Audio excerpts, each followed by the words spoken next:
بسم اللہ الرحمن الرحیم۔ آج کی کہانی کی طرف جانے سے پہلے اگر آپ نے ہمارے چینل کو سبسکرائب نہیں کیا تو پلیز پہلے اسے سبسکرائب کر لیں۔ آج میری جاب کا پہلا دن تھا۔ میں صبح صبح اپنی موٹر سائیکل دوڑائے جا رہا تھا کہ سارا راستہ سنسان تھا، اس لیے میری موٹر سائیکل کی رفتار معمول سے کچھ زیادہ ہی تھی۔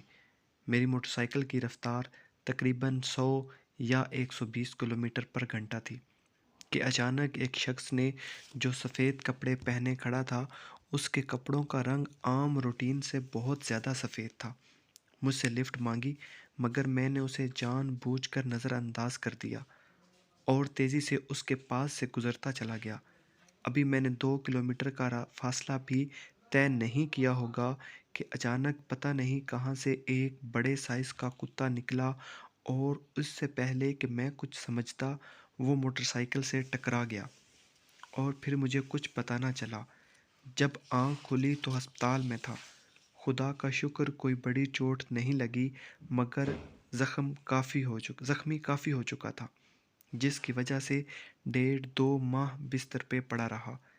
لیکن مجھے آج تک سمجھ نہیں آئی وہ سفید کپڑوں میں سڑک کنارے کھڑا شخص کون تھا جو مجھے اشارے سے رکنے کا کہہ رہا تھا۔ اب پتہ نہیں وہ کوئی انسان تھا یا فرشتہ، مگر جو بھی تھا وہ میرے رب کی طرف سے میری مدد کو آیا تھا کہ میں رک جاؤں اور وہ لمحہ گزر جائے جس لمحے میں میرے ساتھ حادثہ ہونا تھا۔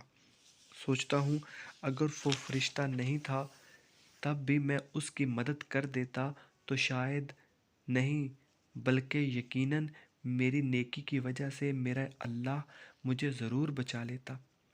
دوستو، میری آپ سے گزارش ہے، اگر زندگی میں کوئی آپ کے پاس مدد کے لیے آئے تو کبھی اسے انکار نہ کریں، کیونکہ ہو سکتا ہے قدرت اس کی شکل میں آپ کی مدد کرنا چاہتی ہو اور آپ کو کسی بڑے حادثے سے بچانا چاہتی ہو۔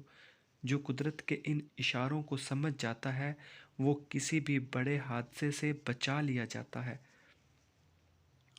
ورنہ جو میری طرح قدرت کے ان اشاروں کو اہمیت نہیں دیتا وہ میری طرح بڑا نقصان اٹھاتا ہے۔ اگر آپ نے ابھی تک ہمارے چینل کو سبسکرائب نہیں کیا تو پلیز پہلے سبسکرائب کر لیں۔ ویڈیو پسند آنے کی صورت میں لائک کریں، کامنٹس کر کے ہمیں بتائیں آپ کو میری ویڈیو کیسی لگی۔ اس طرح آپ ہمیں سپورٹ کریں گے۔ آپ کا بہت شکریہ۔